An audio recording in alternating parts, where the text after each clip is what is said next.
Cintia, a ver, Cintia es del equipo 5, ¿no? Sí. Sí. Ok, Cintia. Cintia Alejandra. Sí. Bueno, pues buenas tardes, doctor y compañeros. Pues ya mencionamos que nosotros somos el equipo 5, el cual... ¡Ay! Se quitó la presentación. Buenas tardes, Cintia, adelante.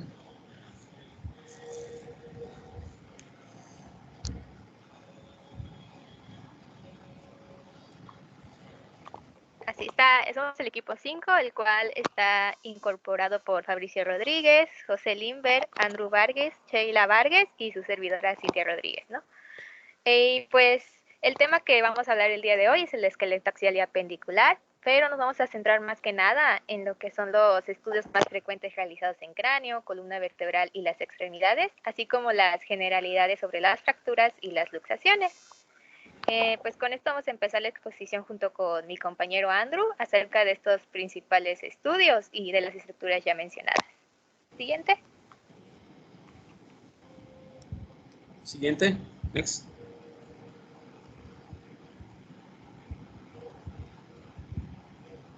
Disculpen, ¿pueden ver la presentación? Yo veo acá la portada. Veo la portada, nada más. La portada sí veo, no sé si ya lo cambiaron, ¿no? Sí, lo que pasa es que ya lo cambié. Entonces, un momento, por favor. Solo sigue la portada. Muy bonita, su portada de sí es muy bonita. Felicito. Excelente.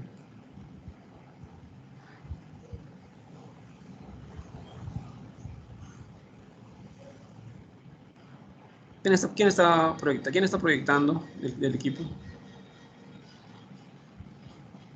Yo, doctor. José Limber. José Limber.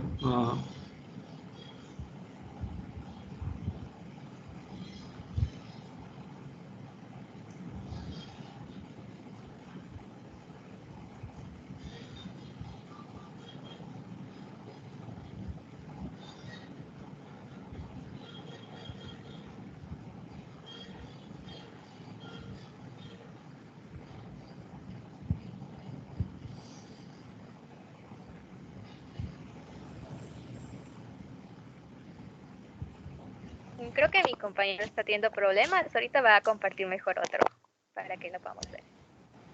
Ok, otro puede compartir o cambien de ventana también, ¿no? Pueden cambiar de ventana, otra ventana tal vez. Sí, lo que pasa es que no. O sea, sí lo proyecto, pero no aparece la animación de que esté cambiando de diapositiva. No, de hecho no cambia nada. Esto sí, igual. Ahí está, ya cambió. Adelante. Excelente. Bueno, pues ya empezando con la exposición, pues tenemos en la introducción que, pues como ya sabemos, el sistema esquelético va a tener varias funciones, como puede ser la locomoción y la protección de varios órganos.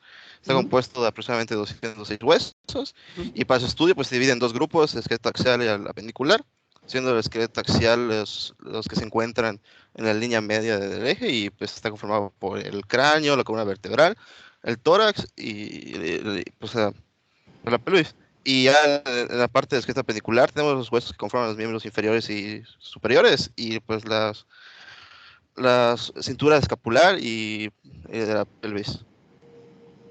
¿Entiende? Por favor. Bueno, como tal, los exámenes para los exámenes radiológicos en este sistema se usa principalmente para buscar ya sea las fracturas, cáncer que se ha diseminado en otras partes del cuerpo, la osteomelitis, que es la deformación del hueso, y pues el daño del hueso que puede ocurrir por un traumatismo, y pues anomalías de tejido blando alrededor del hueso, como vamos a ver más adelante, para tendones y músculos. ¿Entiendes, por favor?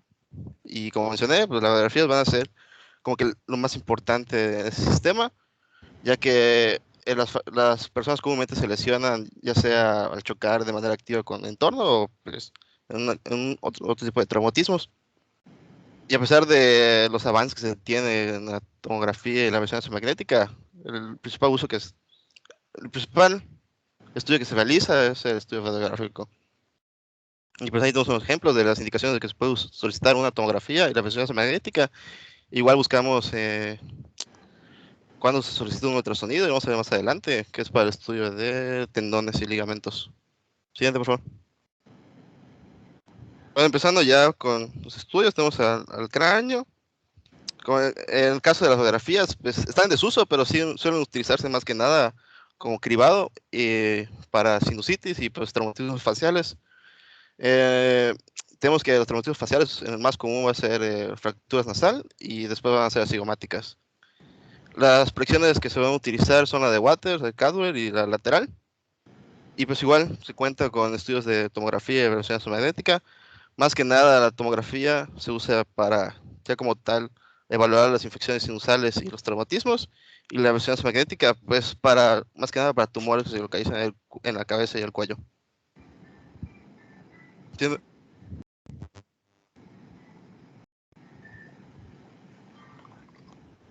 Bueno, pues ahora les voy a mostrar algunos de los ejemplos de los estudios que mencionó mi compañero, que son para el cráneo y para los senos paranasales.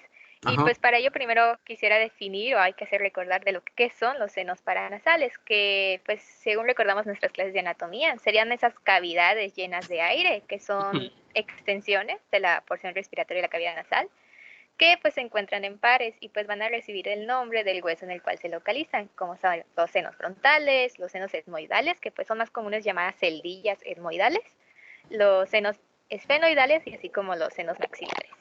Y pues sus funciones principalmente serán la humidificación y calentamiento del aire y también sirven como caja de resonancia para la voz. Siguiente. Bueno, aquí están las 4 principales proyecciones radiográficas. Tenemos la de Cadwell, que pues para ella nos mencionaba la bibliografía que revisamos, que el paciente puede estar ya sea en bipedestación, es decir, parado, o sedestación, que se encuentre sentado de espaldas al tubo de rayos X y haciendo un apoyo frontal en el plano del examen, es decir, donde está el chasis. De tal manera, como podemos ver en el dibujo que se encuentra del lado izquierdo, que el plano sagital de la cabeza del paciente va a estar alineado con la línea pues media del plano del examen. Igual nos podemos guiar de lo que son los planos, el orbitomiotal. Orbitomiotal. Exacto.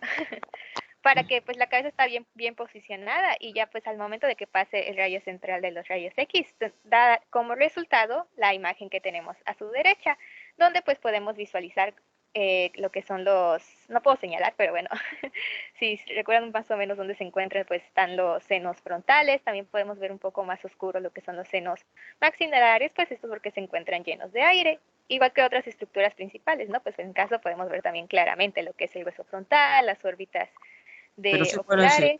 perdón, pero el que está proyectando sí puede poner el cursor, ¿no? Para que lo vayan señalando todas las estructuras, ¿no? Es importante, esta lo tienes ahí. Sí, hay un cursor allá, le picas y hay un cursor para que puedan señalar ya en la presentación lo que estás platicando, eso. ¿Mm?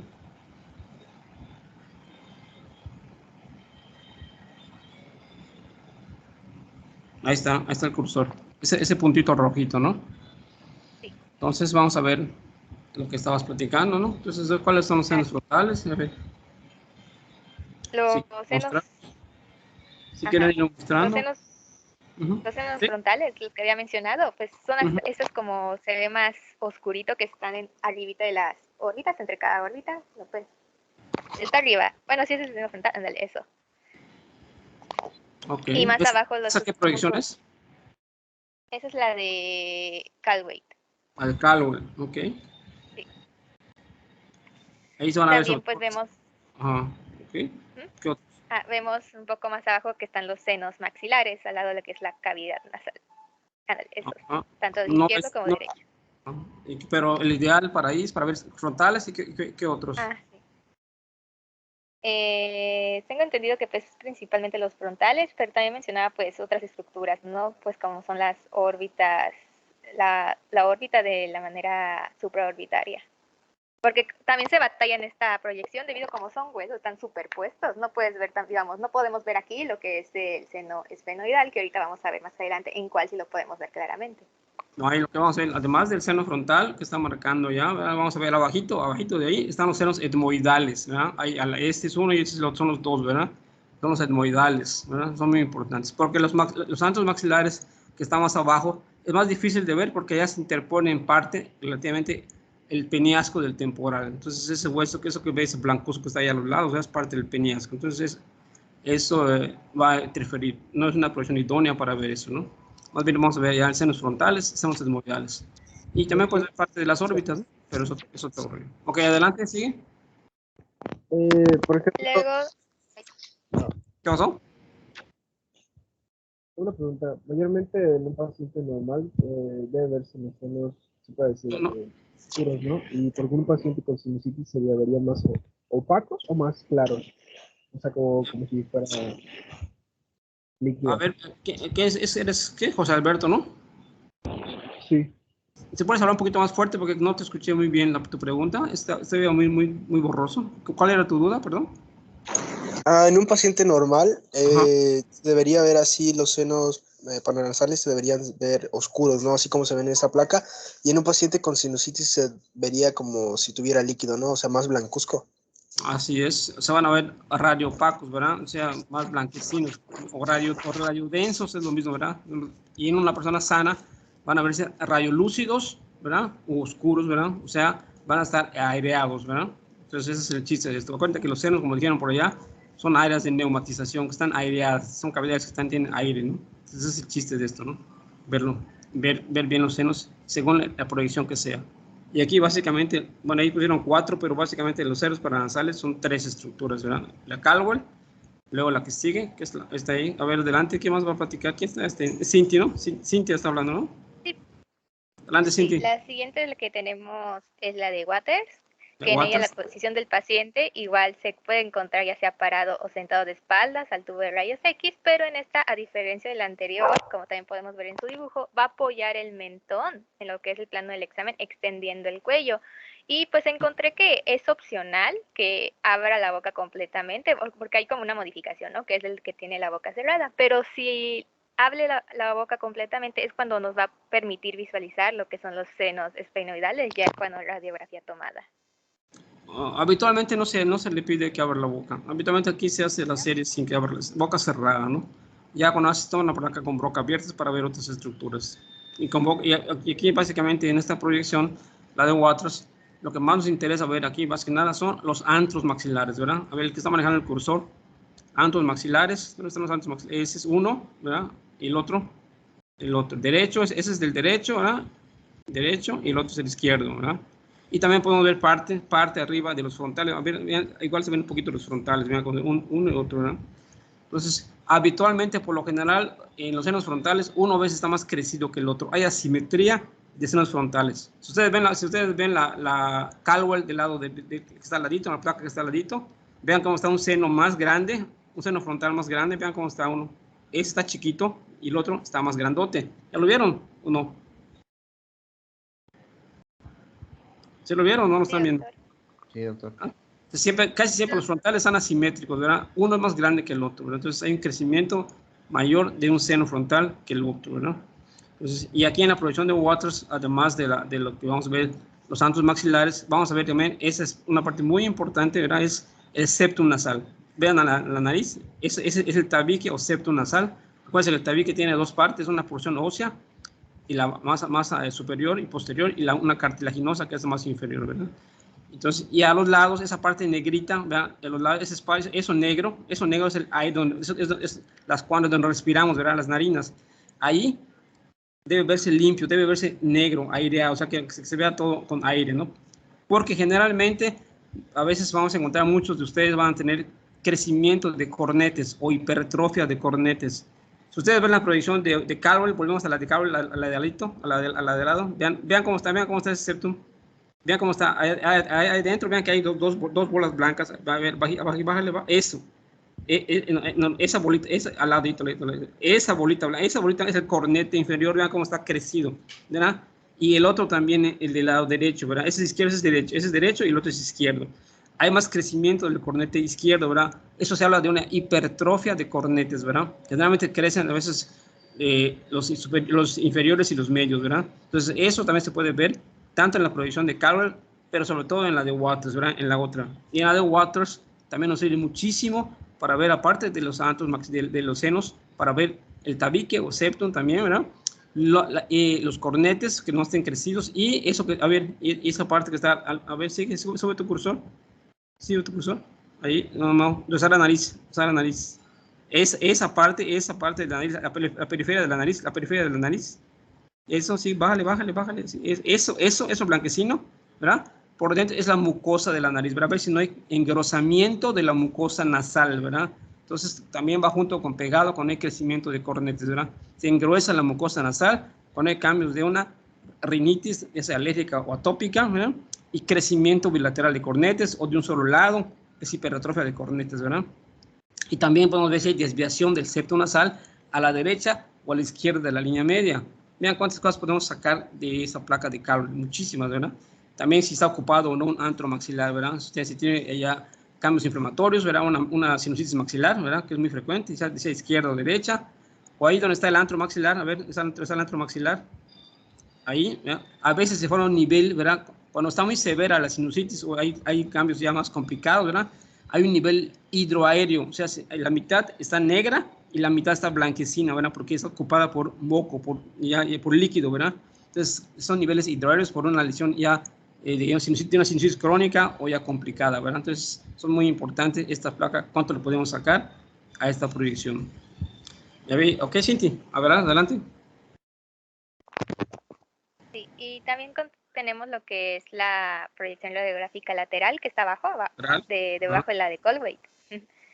En ella también el paciente pues puede estar, ya sea está sentado o de cúbito, de espaldas igual al tubo de rayos X.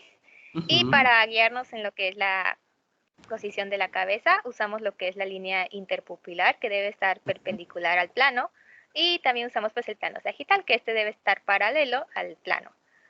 Y también mencionaba que podemos guiarnos del conducto auditivo externo, que este debe estar sobre la línea media del mismo, ¿no? Como vemos aquí en el dibujo. Y ahí pues los senos que más claramente podemos ver, pues está el seno frontal. ¿Cuál es el frontal? Ahí está, vean, está lleno de aire, está aireado, está neumatizado, hay aire ahí, ¿verdad? Excelente. No está ocupado por cambios inflamatorios o líquido, ¿ok? ¿Y qué otro?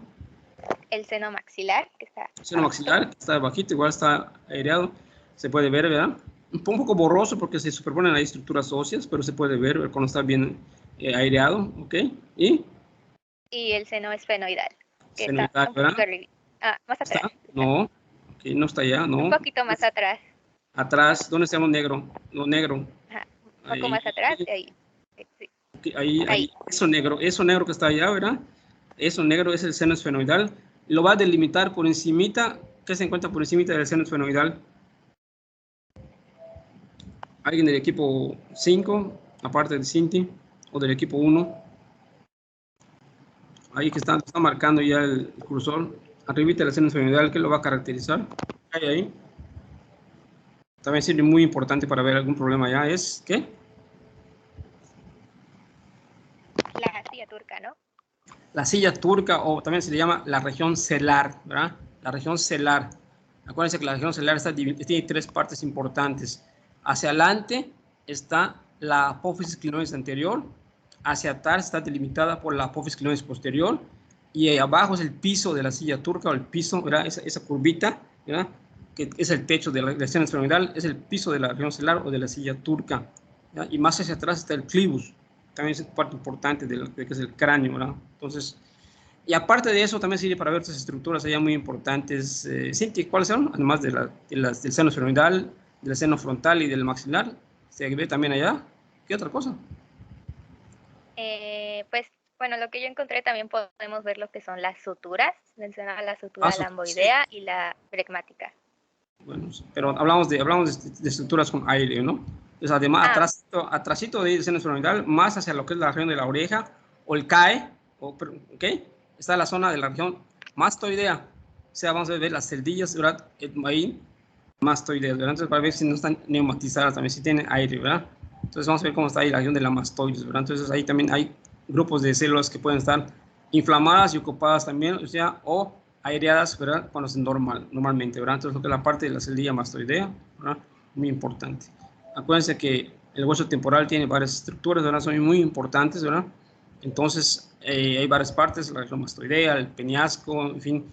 Entonces, partes, repásenla porque esas son partes de la anatomía de las estructuras del cráneo, sobre todo cuando vemos anatomía radiológica de senos paranasales, ¿verdad? Y toda la cabecita, ¿verdad? Esa placa es muy buena porque en la lateral se ven muchísimas cosas, ¿verdad? Se ve toda la calota, toda la calota, todo eso blanco, si no saben qué es la calota, ¿verdad? Todo eso blanco, toda la bóveda del cráneo, ¿verdad? A ver, marque con su cursor. Eso blanco, todo eso blanco, ¿verdad? Que es la bóveda o techo del cráneo, ¿verdad? Esa es la calota, ¿verdad? Que está formada por 3 estructuras. Todas esas calotas tienen 3 partes. La parte más externa, ¿verdad? Que es la tabla externa. La parte más interna de esta tabla es la tabla interna, y entre las dos va a estar el diploe, ¿verdad? Donde corren ahí parte de las granulaciones aracnoides de Paccioni, ¿verdad? Donde se va a reabsorber el líquido cefalorraquídeo que se sintetiza en los plexos groides, ¿verdad? Entonces, esos abusados con esa parte, podemos poner en el examen una imagen así. Ustedes van a señalar a qué estructuras pertenece, ¿verdad?, la imagen que les pongamos, ¿verdad? O sea, ¿dónde están los senos? ¿Qué seno es? En fin, si está normal o está anormal. No tiene que decir que tenga sinusitis, simplemente quiero que sepan qué es lo normal y qué es lo normal. Ese es el chiste de esta clase, ¿no? Distinguir lo sano de lo enfermito. Adelante, Cindy. Excelente. Y pues ya había mencionado el maestro que tenemos la proyección de Towne, pero pues esta ya explicamos que no es para ver los senos paranasales tal cual, ¿no? Towne es para pero ver pues yo...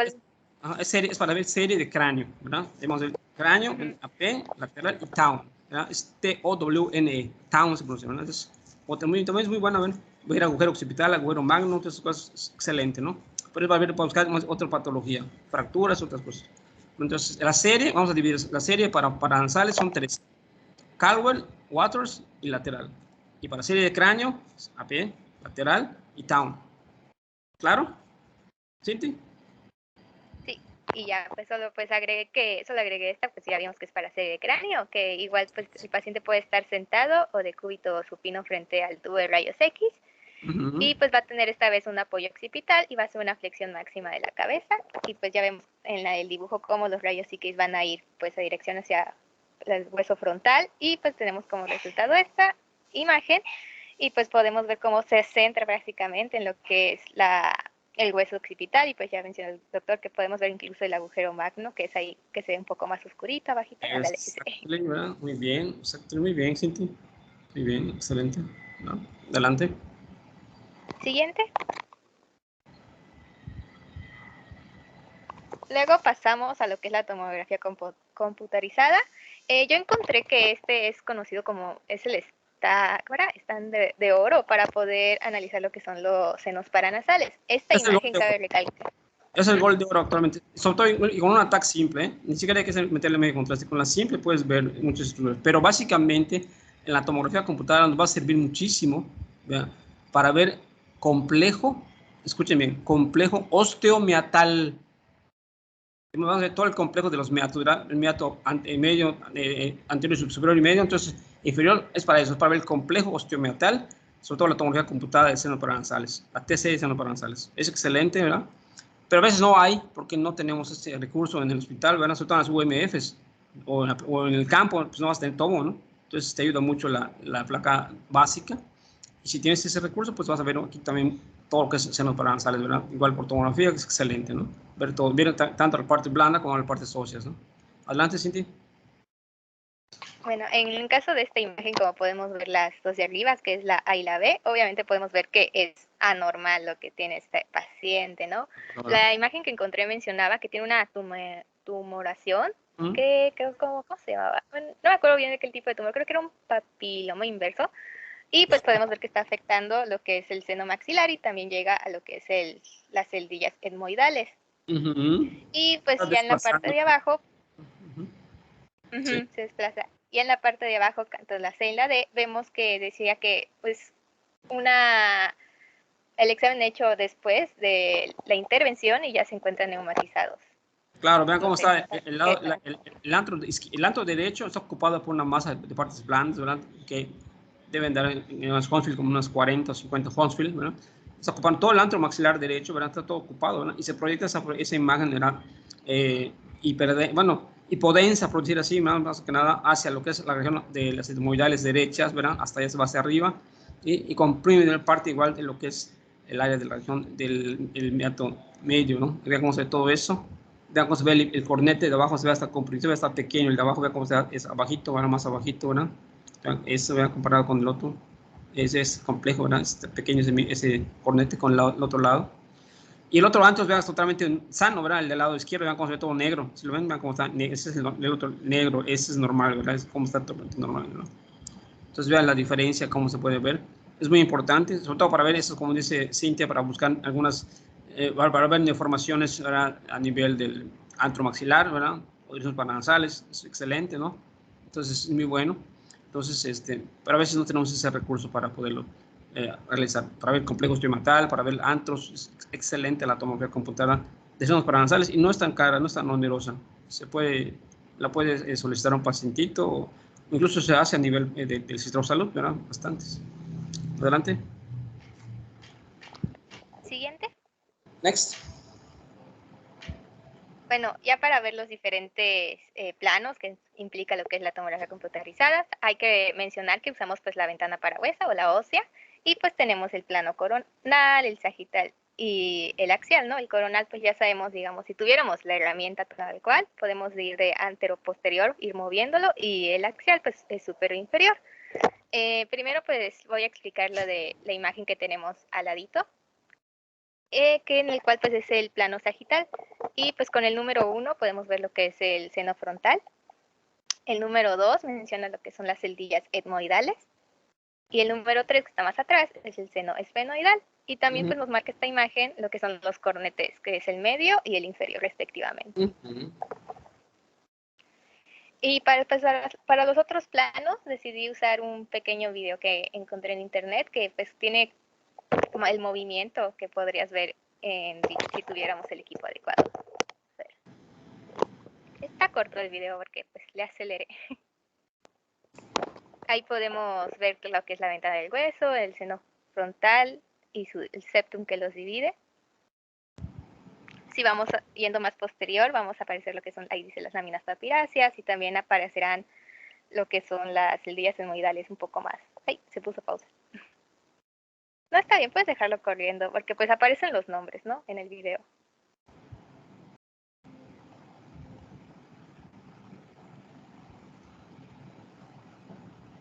Nos menciona que son los senos maxilares. Y ya hasta llegamos más para atrás, y hasta los senos esfenoidales. Este es un plano axial, igual. Aquí vemos los senos frontales y el septum que los divide en derecho e izquierdo. Yendo más para abajo, encontramos las celdillas etmoidales, tanto anteriores como posteriores. Y vemos, conforme bajamos también vamos a encontrar lo que son los senos esfenoidales y el septum que los divide. Y creo que el que estaba representando este video mencionaba que en caso del seno esfenoidal, si lo puedes regresar tantito, Fabri, en el seno esfenoidal, porque mencionaba que en esto podíamos ver creo que algo de moco en lo que es el seno esfenoidal. Creo que era izquierdo que se encontraba ahí o derecho, no me acuerdo, que era el más pequeño. Bien. Adelante. No. Siguiente.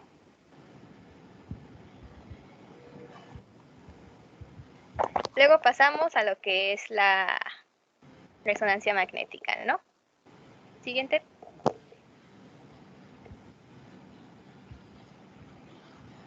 Aquí pues elegí varias imágenes, o sea, son ya sea el plano coronal, el plano axial y el seno sagital, o bien cortes, ¿no? La primera imagen pues es el corte axial. No sé si logran ver los números, pero bueno, empezaremos de derecha a izquierda, ¿no? La primera tenemos el número 5, que habla del tabique nasal, nos selecciona el tabique nasal. Como número 1 tenemos lo que es el seno maxilar. Y también podemos ver el número 3, que es de relevancia, porque es el cornete nasal inferior. En la siguiente imagen nos remarca lo que es el cornete nasal medio con el número 7. Y igual tenemos el seno esfenoidal marcado con el número 6. Y ya la última de esta fila tenemos nuevamente axial.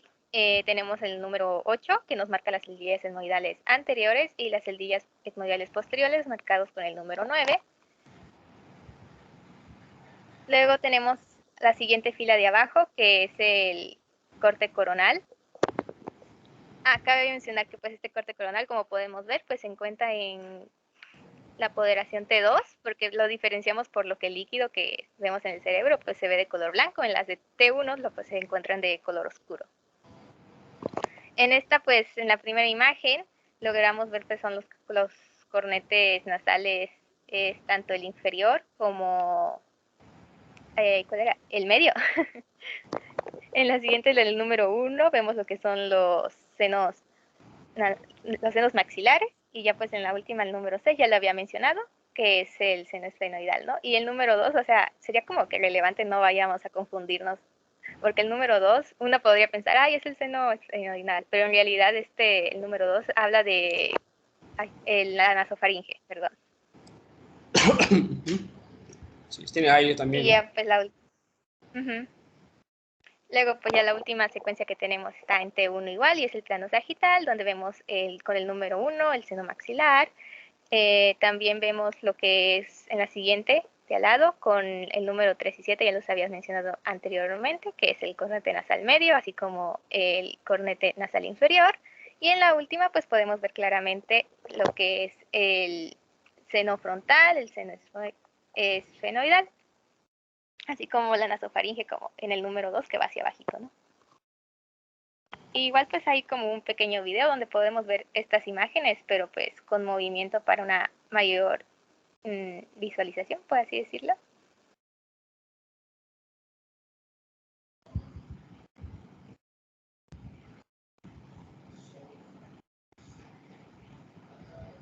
Este es el corte coronal, pues se puede ver las estructuras que he mencionado en las imágenes.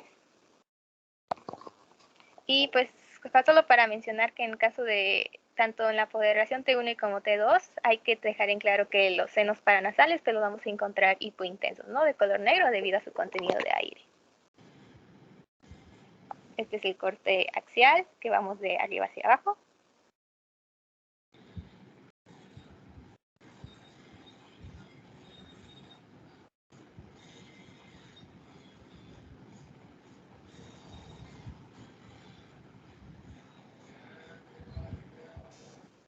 Y pues eso sería de mi parte los ejemplos de canto cráneo y los senos paranasales. Siguiente. Continuando, pues tenemos que la columna vertebral pues se divide en varias regiones, son cervical, dorsal, lumbar y sacra. Y pues las proyecciones que más vamos a usar en la radiología van a ser la anteroposterior y la lateral, pero a su vez se pueden complementar con otras como puede ser la oblicua y las entradas, y laterales ya sean en flexión o en extensión. Sí, pero nada más ten en cuenta que su uso va a estar disminuido, porque ahora la que más se utilizaba es la resonancia magnética y la tomografía. La resonancia magnética va a ser útil para ver la columna vertebral y los discos y los nervios. Y la tomografía pues va a ser útil especialmente para las hernias discales laterales, que se va a poder ver con mejor nitidez que en la mielografía simple. Y también puede mostrar discopatías y atropatías sigopofisarias. Y componentes blandos, como la médula ósea y la médula espinal.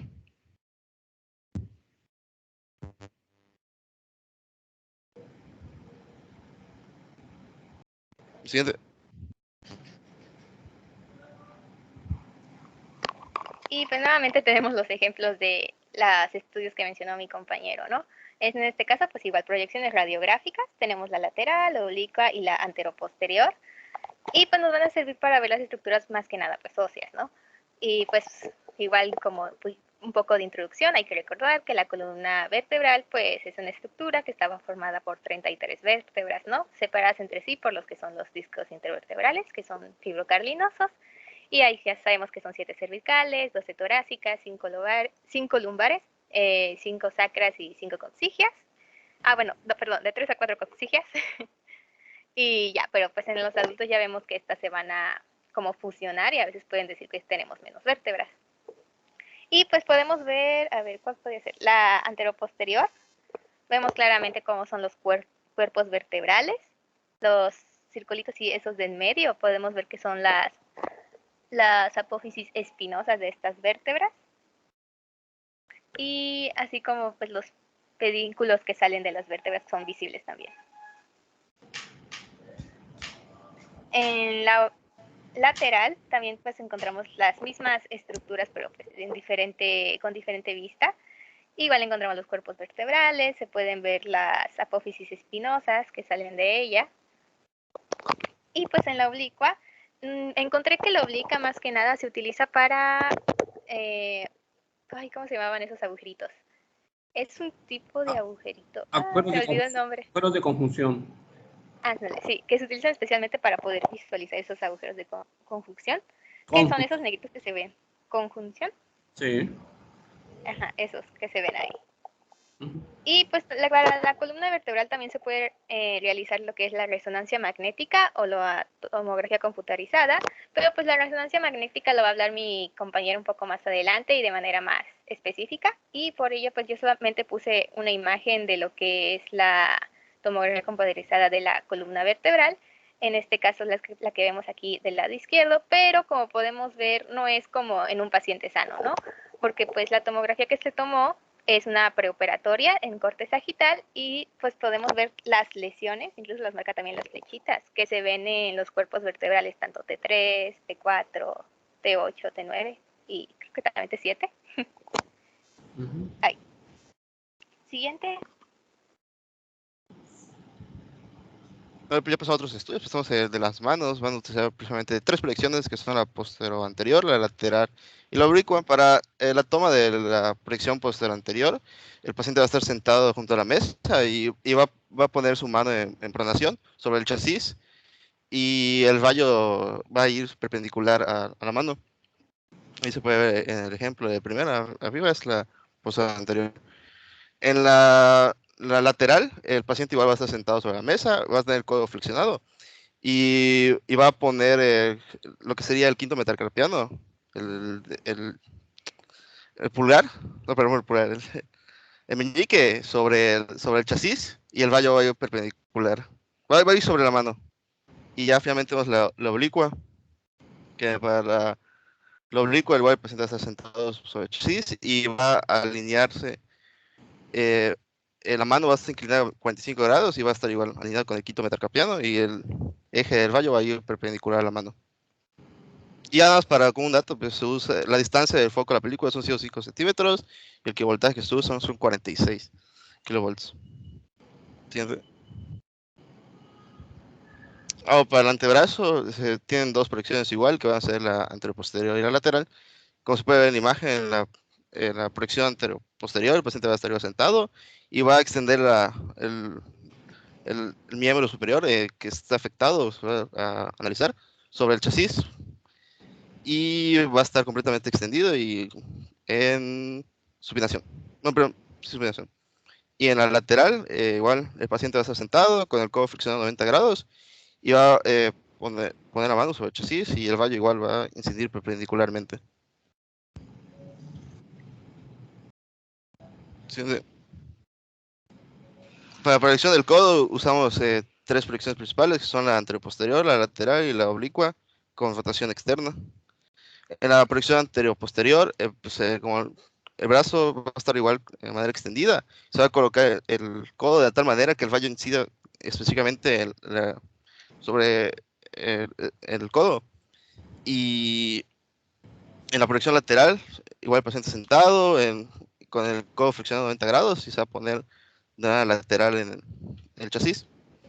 Y lo único que no pude encontrar imágenes fue en la proyección de rotación externa, que ya nada más parecía a la anteroposterior, solamente se rota el codo en sentido lateral, o sea, queda como que el brazo de lado.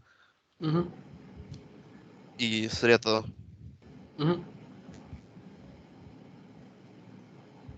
Y pues aquí están los ejemplos de las radiografías del miembro superior. Empezamos con lo de la mano, pues vemos que prácticamente nos vamos a centrar en ver las estructuras óseas de la anatomía, ¿no? Como son las falanges, la proximal, media y distal. Eso pues hablaron del plano posterior anterior.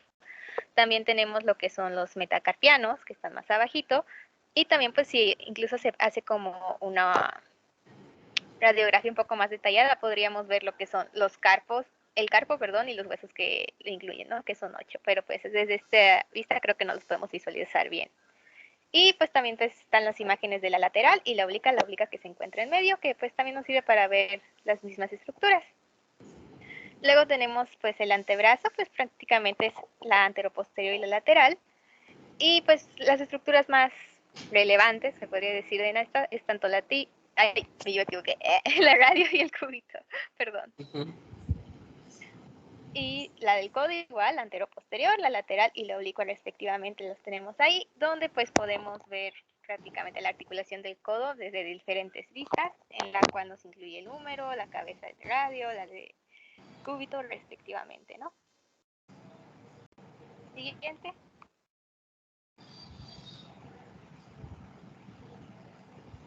Bueno, continuando, en el caso del brazo tenemos el húmero, que va a usar dos flexiones, son la anterior posterior y la lateral. Y se menciona que ambas pueden realizar tanto con el paciente en decúbito o como en bipedestación. En el caso de la flexión anteroposterior, se coloca el paciente ya sea erguido en decúbito y se alinea el húmero de tal manera que quede en el chasis y quede perpendicularmente al vallo, al tubo de rayos X. Y la proyección lateral, pues igual la misma puede ser en decúbito o en bipedestación. Es parecido al anteroposterior, nada más se rota internamente el brazo para que los picóndulos queden perpendiculares al receptor de la imagen. Igual, el rayo es perpendicular y se usa un kilovoltaje de 68 a 72. Bueno, siguiendo, pues estamos en el hombro.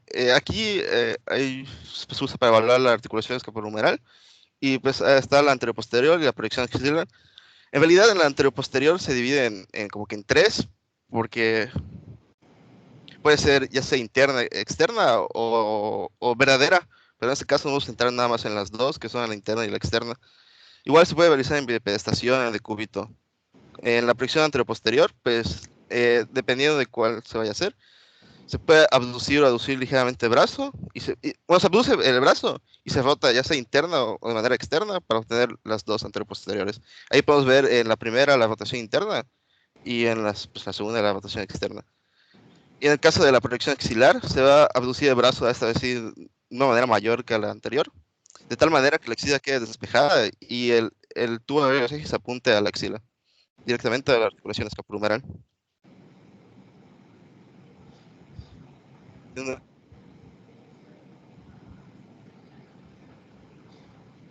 Y aquí están pues las radiografías que salen como resultado.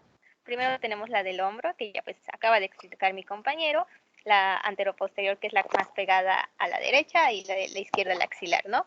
Y pues aquí yo siento que tiene la mayor relevancia en cuanto son las luxaciones, en caso pues la del hombro, la articulación escapulohumeral, y pues ahí podemos ver claramente lo que es la cabeza del húmero, la cavidad glenoidea, incluso podemos ver parte de lo que es la clavícula.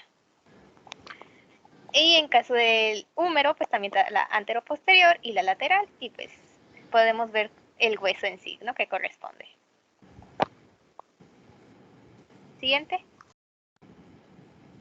Bueno, ahorita pasando a miembros inferiores, vamos a empezar con el pie. Para el pie se usan tres flexiones que son la anteroposterior, lateral y la oblicua.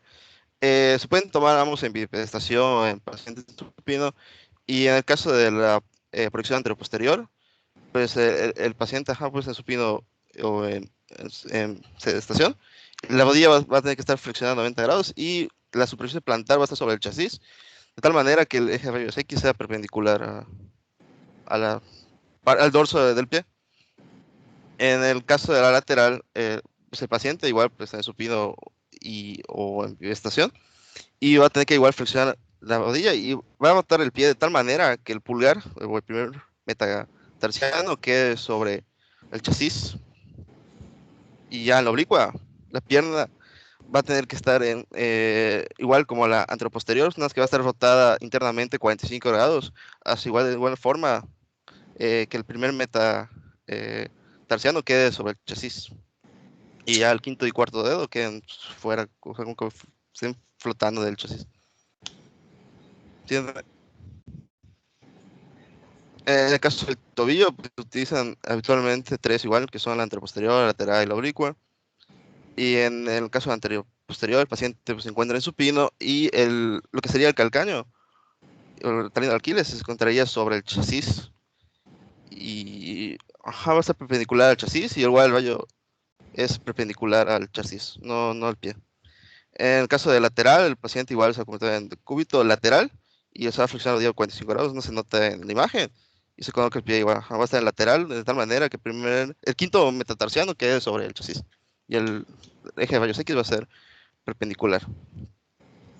Y ya, pues, el anteroposterior, que igual no encontré la imagen, se realiza igual de manera similar a lo que vemos en el primero, como la proyección anteroposterior, pero con una rotación de 35 grados interno del tobillo. ¿Sí? Y aquí están pues las proyecciones radiográficas, tanto del pie y del tobillo. En caso del pie, pues igual, estructuras anatómicas, ¿no? Como ya las hemos estudiado antes, como son las falanges del pie, que lo podemos ver en la anteroposterior, ahí están. También podemos ver en lo que es la lateral, podemos ver lo que es el talus, que es el hueso de acá abajito, de abajito, ajá. Y así como pues los demás huesos óseos que ya hemos visto, y también la lateral nos permite ver claramente lo que son las falanges y partes de ¿cómo se llama? La parte del tobillo, ¿no? Pero pues si queremos tener una mejor visualización de eso, pues tenemos las proyecciones exactamente para ello, que pues están abajo, donde igual vemos lo que son el talus, vemos, se me fue el nombre. Bueno, vemos lo que es el peroné y la tibia, cómo se unen con este hueso para formar la articulación. Y pues están en sus planos, ¿no? Que es la anteroposterior, la lateral y la oblicua. Siguiente.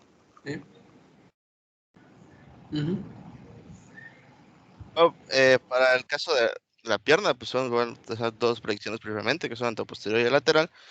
En el caso de la anteroposterior, pues tiene paciente en decúbito supino, con la pierna totalmente extendida, y se coloca sobre el chasis radiográfico de tal manera que el tubo de rayos X incida perpendicularmente a la pierna.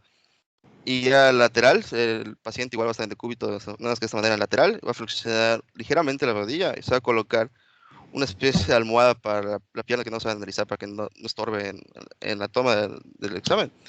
Y igual se va a colocar sobre el chasis y el eje de rayos X va a ser perpendicular a la pierna.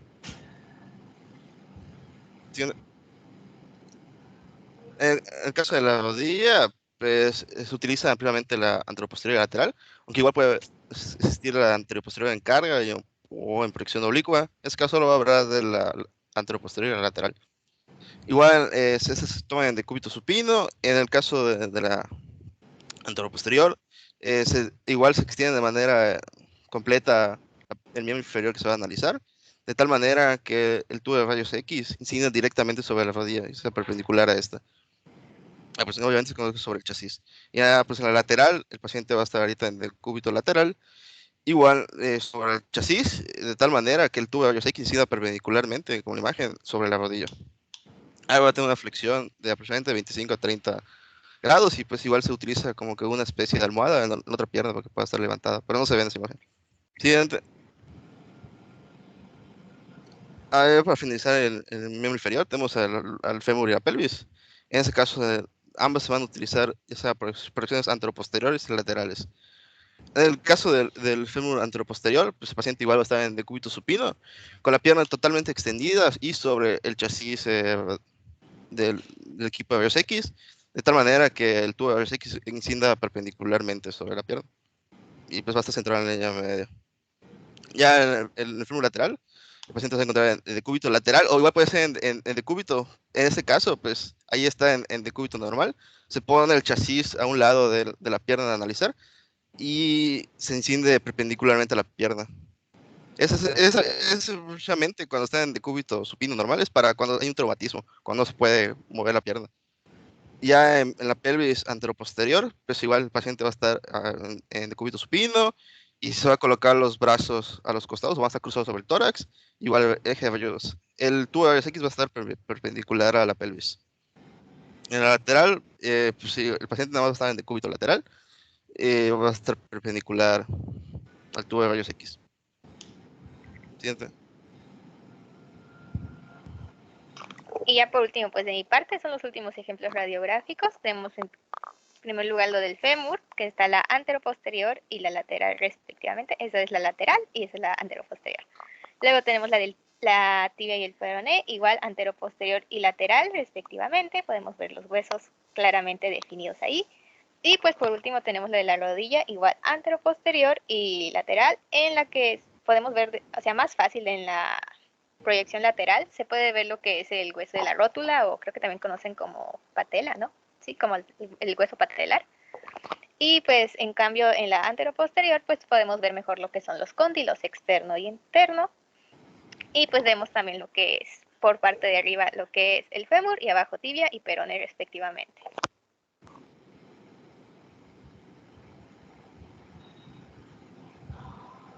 Muy bien, continuando con la exposición, vamos a pasar ya a lo que viene siendo la ecografía musculoesquelética, ¿no? Como su nombre indica, pues el ultrasonido musculoesquelético se va a ver más enfocado en lo que viene siendo los músculos, pero como van a ver a continuación, sí tiene un uso en los huesos, que ahorita les voy a decir. Pero bueno, el ultrasonido como tal se practica de manera rutinaria, ya que pues no tiene un costo muy alto y pues es muy bueno para diagnosticar varias patologías de tejidos blandos, ¿no? Esta adquisición dinámica de imágenes por ultrasonido permite pues poder enfocar una investigación diagnóstica más adecuada, ¿no? Para poder llegar, pues, como dije, a un diagnóstico más acertado. Siguiente, por favor. Bueno, entrando de una vez, podemos ver que en la ecografía de los músculos, el músculo por excelencia es hipoecoico, ¿ok? Esto se debe a que pues posee líquido. Entonces, en la imagen de arriba, es que se ve unida, pero en la imagen de arriba podemos ver que es un corte longitudinal en el cual se van a ver líneas brillantes hiperecoicas que van a discurrir paralelamente a una aponeurosis central periférica. Y se dice que en este tipo de corte podemos ver una forma peniforme en el músculo. En un corte transversal vamos a ver que pues se va a ver un poco más como que oscura la imagen, ¿no? Pero pues eso se debe a que pues está sobre un fondo hipoecoico, ¿no? Y lo que se ve hiperecoico son algunas de las fases que van a envolver a los paquetes musculares. Siguiente, por favor. Y bueno, ya como ejemplo, ahorita les vamos a dar unas imágenes que cómo se ven algunas lesiones musculares, ¿no? Pero las tres principales aplicaciones que tiene el ultrasonido en las lesiones musculares van a ser la determinación de la extensión de la lesión, la cicatrización de esta y la evaluación del tamaño de la cicatriz. Y creo que esto todo lo sabemos, pero bueno, vamos a ver que van a haber diferentes grados de lesión musculares, ¿no? Tenemos que una lesión leve por estiramiento, o grado 1, no va a haber una discontinuidad en las fibras musculares, pero puede haber un incremento de manera difusa en su ecotextura. Pero ya pasando a las de grado 2 y grado 3, vamos a ver que en las de grado 2 va a haber un defecto muscular, ya se va a presentar líquido interfacial y un hematoma, ¿no? La cual en el grado 3 el hematoma se vuelve muy exagerado y se va a ver, la imagen se va a ver muy ocupada por el líquido hipoecoico, ¿no? A continuación vamos a ver. Siguiente, por favor.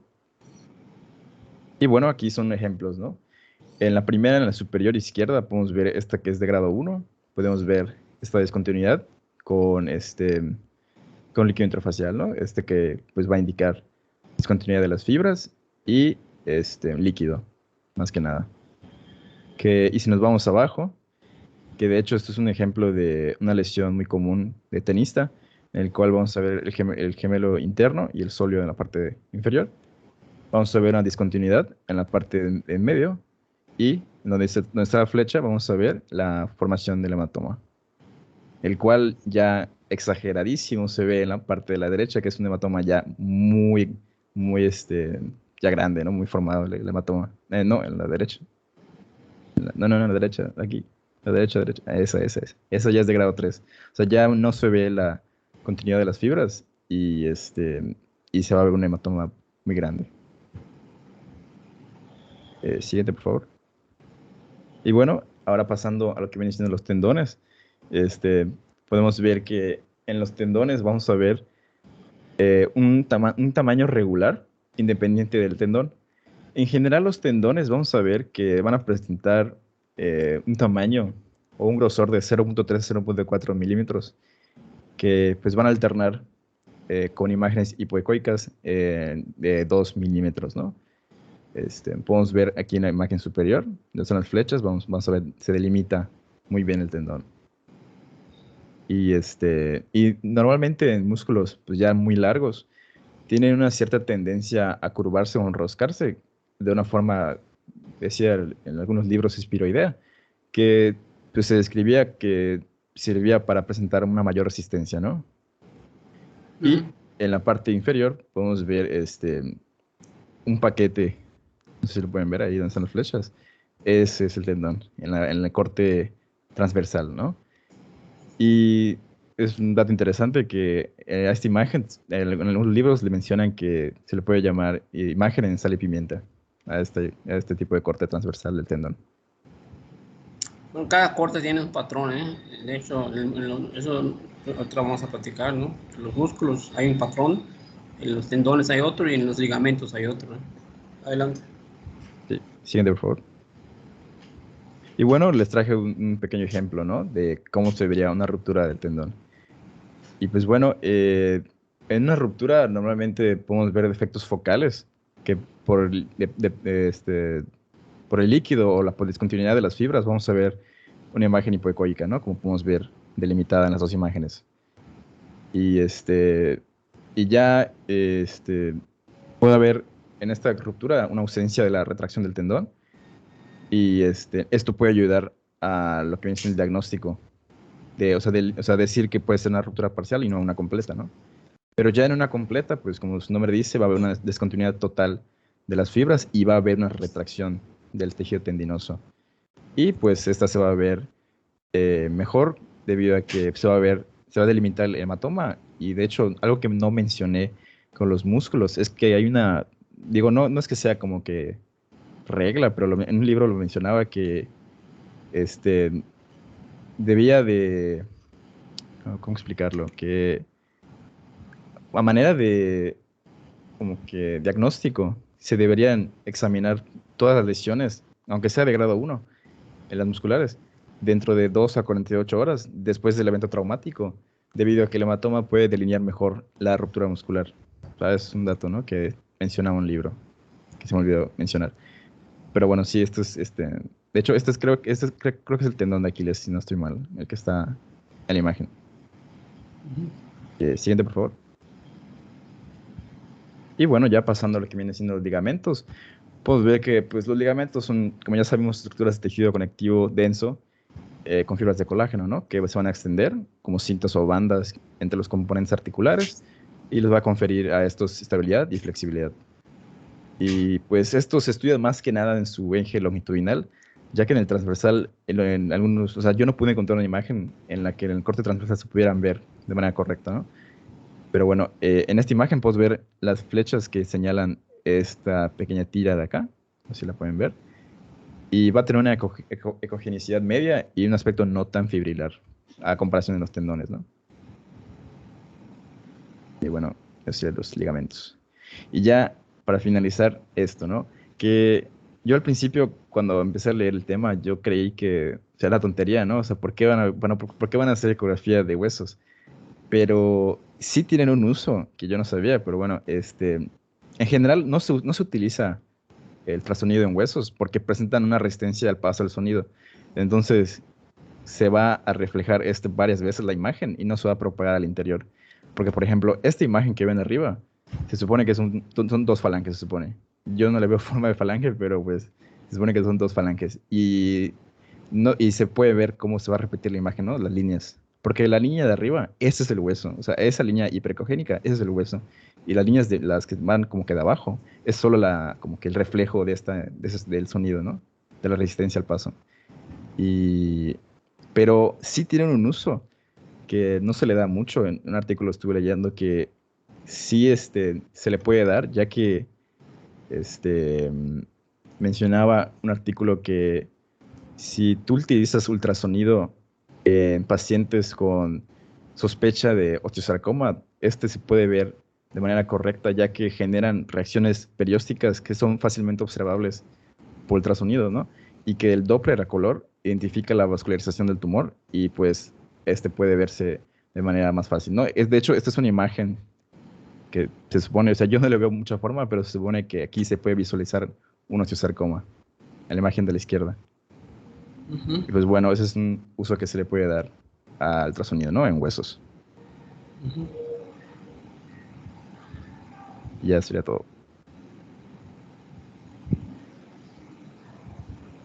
Bueno, ahora me corresponde explicarles acerca de la resonancia magnética, pero específicamente de la columna vertebral. Y pues ahorita vamos a ver por qué tiene relativa importancia realmente. Bueno, hablando un poquito de la historia nomás para contextualizarnos, antes de la llegada de la tomografía computarizada en los años 70, la radiología de la columna vertebral se basaba fundamentalmente en las radiografías simples y una técnica especial denominada la mielografía. Posterior a ello, aproximadamente en 1972, cuando surge la tomografía computarizada, pues se viene a revolucionar la radiología de la columna y posteriormente, desde los primeros años 80, la resonancia magnética pues permitió por primera vez la adquisición directa de cortes axiales y sagitales, a lo que se le conoce como multiplan. Desde ese momento pues se ha extendido como la técnica de imagen más sensible para el estudio de las lesiones espinales. Aunque no necesariamente es el primer estudio que se realiza, pues es innegable que la resonancia magnética permite la visualización de la anatomía intraespinal con mucho mayor resolución que cualquier otra técnica de imagen. Siguiente, por favor. Bueno, aquí les presentamos un poquito las ventajas y desventajas del uso de la resonancia magnética en la columna vertebral. Entre las ventajas tenemos que pues, nos va a dar la capacidad de obtener imágenes directamente en un plano sagital, que contribuye en gran medida a la evaluación de las enfermedades de la columna. También tenemos que las imágenes de resonancia son muy sensibles para detectar lesiones en la médula ósea y que los cuerpos vertebrales, al tener grandes cantidades de esta médula ósea, en las imágenes de la resonancia pues pueden verse alteraciones en distintas afecciones como anemia, infecciones o enfermedades metastáticas. Mientras que por otra parte, debido a que el hueso cortical denso tiene pocos protones móviles que son necesarios para crear una señal en la resonancia magnética, esta técnica puede tener limitaciones para demostrar osteofitos, que estos pueden generar síntomas clínicos, así como también para valorar la calcificación en otras lesiones. En estos casos, pues una tomografía computarizada puede ser una exploración complementaria bastante útil debido a su magnífica representación de los detalles óseos, como nos había mencionado en Cintia y Ana. Siguiente, por favor. Bueno, de una forma general, les voy a comentar acerca de la resonancia magnética. Sé que no es el tema que se aboca a este espacio, pero para que podamos entenderlo cuando veamos las imágenes de una resonancia. Bueno, de forma general se utiliza para producir imágenes detalladas de la columna, además de otras estructuras adyacentes, en donde se utilizan ondas de radio, un campo magnético y una computadora creando imágenes claras y detalladas. La resonancia no utiliza radiación y pues por esto podría requerir de una inyección de material de contraste conocido como gadolinio. Este se utiliza porque tiene menos probabilidades de causar una reacción alérgica que los materiales de contraste a base de yodo podían causar. El equipo que se utiliza, pues es la unidad tradicional, es un gran tubo de forma cilíndrica rodeado por un imán circular, en donde pues, la persona se acuesta sobre una mesa de examen que se desliza hacia el centro del imán. Algunas unidades de resonancia están diseñadas para que el imán no lo rodee completamente, mientras que otros están abiertos a los lados, que se conoce como imán abierto. Y pues esas son unidades particularmente útiles para examinar a pacientes que pues tienen miedo de estar en un espacio cerrado o bien aquellas que son obesas. Siguiente. Bueno, ¿cómo es el proceso? A diferencia de los exámenes tanto de rayos X como la exploración de la tomografía computarizada, recalcar que pues, la resonancia no utiliza radiación. En cambio, van a haber ondas de radiofrecuencia que van a realinear los átomos de hidrógeno que existen naturalmente dentro del cuerpo. A medida que estos regresan a su alineamiento habitual, van a emitir diferentes cantidades de energía, dependiendo del tipo de tejido del cuerpo en el que se encuentran, y permitiendo que se cree una imagen de ello, ¿no? Esto lo hace una computadora que procesa las señales, creando la serie de imágenes que cada una pues, va a mostrar una fina tajada del cuerpo. Siguiente. Ahora bien, realmente usos comunes de la resonancia magnética en la columna vertebral tienen una gran lista de usos. De manera general, a menudo se recomienda si se sufre de dolor de espalda que no desaparece o de entumecimiento en piernas o brazos. En comparación con los otros estudios, pues puede producirnos una imagen más detallada, dándonos una imagen clara tanto de las vértebras que componen la columna vertebral, la médula espinal, los discos y los ligamentos. Por lo tanto, es útil para investigar cualquier tumor presente en la columna vertebral, lesiones óseas, discales o de la médula espinal, inflamación de esta o de los nervios, infecciones en la columna vertebral o comprensión o degeneración de la columna. Las imágenes que se producen por el escáner pues, nos pueden ayudar a diagnosticar en situaciones como hernias discales, artritis, osteoporosis, cáncer metastático de la columna vertebral. Sin embargo, en muchos casos el médico pues, puede mandar a realizar pruebas adicionales para hacer un diagnóstico más formal. Por ejemplo, si se encuentra un tumor en la columna vertebral, puede no ser posible identificarlo como benigno o maligno solo con una resonancia, lo que significa que se necesitaría otra prueba como una biopsia. Ahora bien, bueno, si ya se tiene una afección diagnosticada o el médico ya es consciente de la presencia de un tumor de la columna vertebral, pues a menudo se utiliza una resonancia magnética para ayudar a planificar la cirugía. Siguiente. Bueno, cuando la resonancia magnética de la columna es la mejor opción en situaciones un poco más específicas, bueno, en el caso de traumatismos, cuando se sospecha que exista una contusión o transección de la médula espinal o alguna hemorragia en el conducto raquídeo, así como también para evaluar a un paciente con una alteración neurológica de inicio tardío tras un traumatismo, es la mejor opción. También tenemos el dolor lumbar. Bueno, la lumbalgia es uno de los motivos de consulta médica más frecuente. Y aunque la resonancia no es claramente superior para detectar alteraciones discales, es más sensible y especialmente útil para detectar otras alteraciones que pueden simular una hernia discal.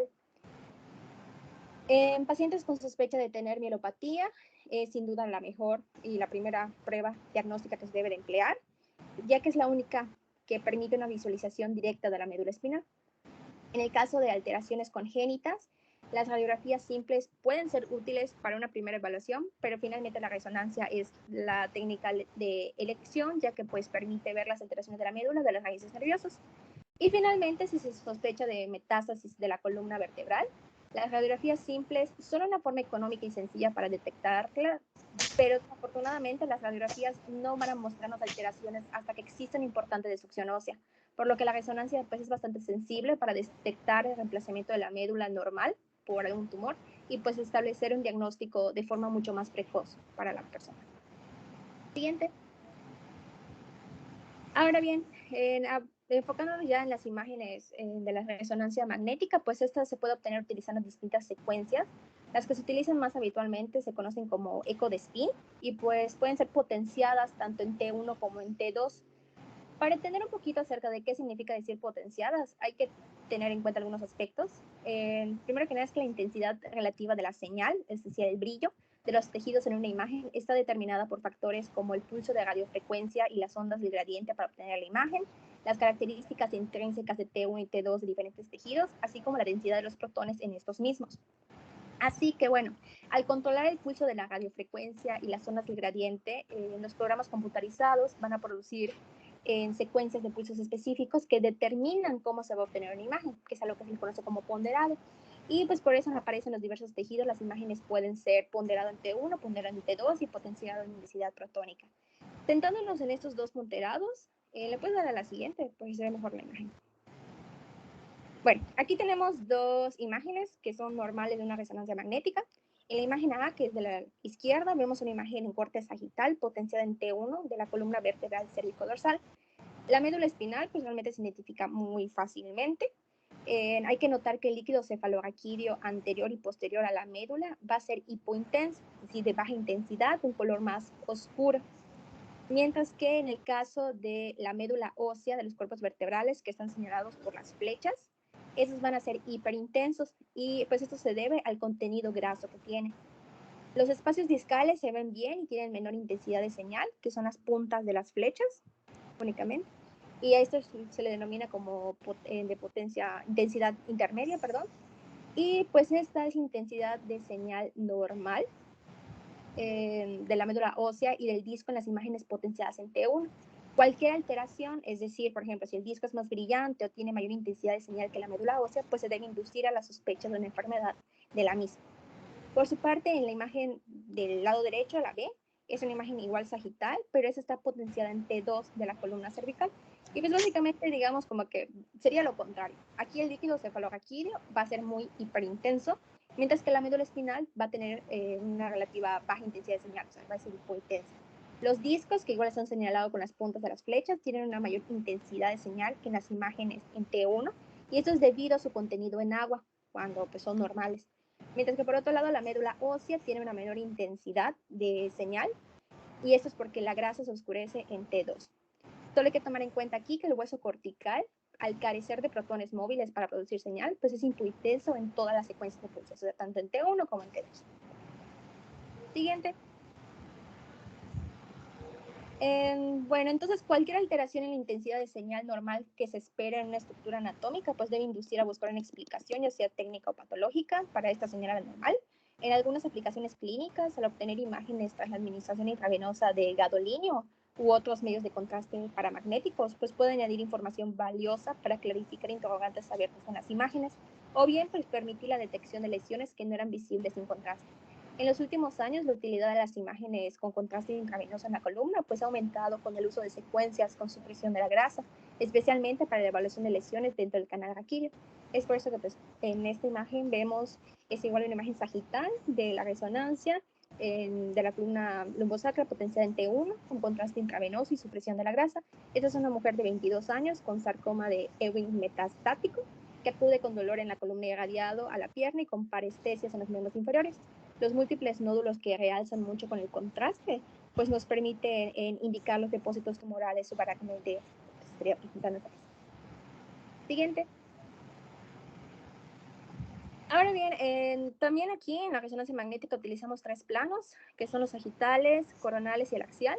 En esta primera diapo vemos, corresponde una resonancia de columna lumbosacra en un corte sagitario. En la misma podemos señalar en la región anterior al cuerpo vertebral, en la región posterior a la apófisis espinosa, entre ambas estructuras al conducto vertebral que tiene como contenido el líquido cefalorraquídeo y a la médula espinal. Más específicamente observamos el cono medular y inferior a él a la cola de caballo. Además, entre los cuerpos vertebrales, pues vemos una estructura que corresponde al disco intervertebral, la región periférica va a ser el anillo fibroso y la zona central es el núcleo pulposo. Siguiente. Esta es con el corte coronal, igual de la columna lumbosacra. También podemos señalar a este nivel el cono medular, que continúa hacia abajo con la cola de caballo. Y aquí observamos a los pedículos. En los tramos de estos, pues vemos el foramen intervertebral y emergiendo de él tenemos a la raíz del nervio raquídeo. Siguiente. Y pues en este último corte tenemos al axial de una resonancia, en este caso la columna cervical, en donde vemos hacia el anterior del cuerpo vertebral, posteriormente a la apófisis espinosa, con la lámina y la apófisis articular, más central al conducto vertebral, con la médula y el líquido cefalorraquídeo, y en los extremos al foramen intravertebral, donde vemos emerger de nuevo a la raíz del nervio. Bien. Y pues ya para finalizar, mostrarles un ejemplo de los más comunes, que es una hernia discal. Las hernias discales lumbares va a estar causada normalmente por el desgaste de la columna vertebral o bien por un traumatismo que origina un pinzamiento del nervio o por la salida de la membrana del disco o de su núcleo pulposo. En esas dos imágenes, en la imagen A, la de la izquierda, vemos una columna lumbosacra sana con unos discos blancos por estar llenos de líquido y amortiguar perfectamente, con una distancia intervertebral muy parecida entre ellas y un borde posterior lumbosacro limpio de semicírculos, lo que equivale a una columna libre de lesiones. Mientras que en la imagen B se aparece una lesión de la hernia discal reflejando un disco más oscuro que equivale a un desgaste de dicho disco. También vemos un distanciamiento intervertebral incorrecto y un semicírculo saliente que puede pinzar el nervio e irradiar el dolor por la pierna, que sería la ciática. Siguiente.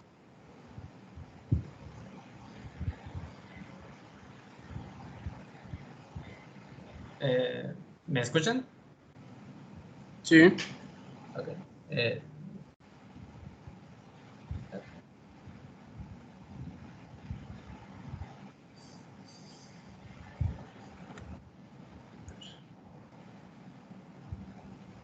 Ok. Pues yo ya lo último que vamos a abordar es los tipos de fracturas y luxaciones. Acabo de hablar más generalmente de los tipos de fracturas en general, cómo los podemos clasificar, porque tiene muchas clasificaciones. Comenzamos primero con la energía que se disipa en el traumatismo. Eso se refiere a pues por ahí decirlo como que del traumatismo cuánta energía se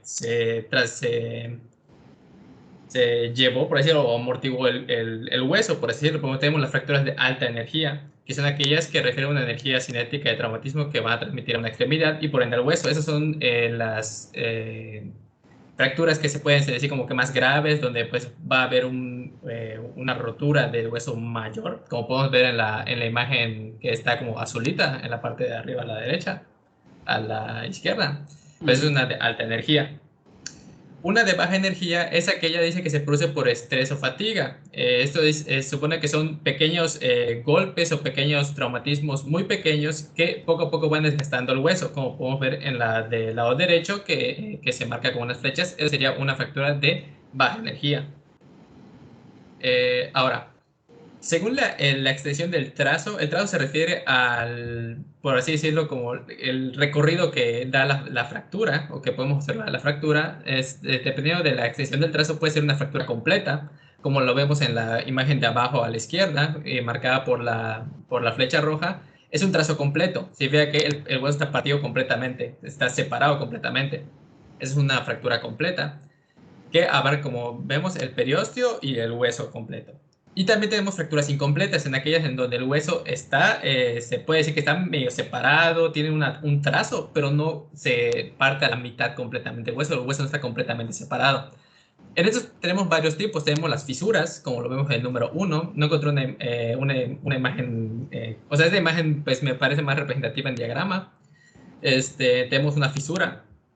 Tenemos también lo que se llama fractura de tallo verde, que esto dice que se da más que nada en huesos flexibles, principalmente en niños, donde podemos ver que hay como que se está doblando el hueso, pero no se termina de fractura como tal. Eso se da sobre todo en huesos flexibles o huesos en formación. Otra que tenemos es la fractura de rodete, que es la que vemos en el apartado 3, que es ese chichón que se ve como que hundido. Eso se refiere con la fractura de rodete. O dice igual de caña de bambú, dice. Siguiente, por favor. Otra forma que podemos clasificar las fracturas es por el mecanismo que se produjeron. Puede ser un mecanismo directo que hace referencia a que el impacto se dio directamente sobre el hueso y se rompió.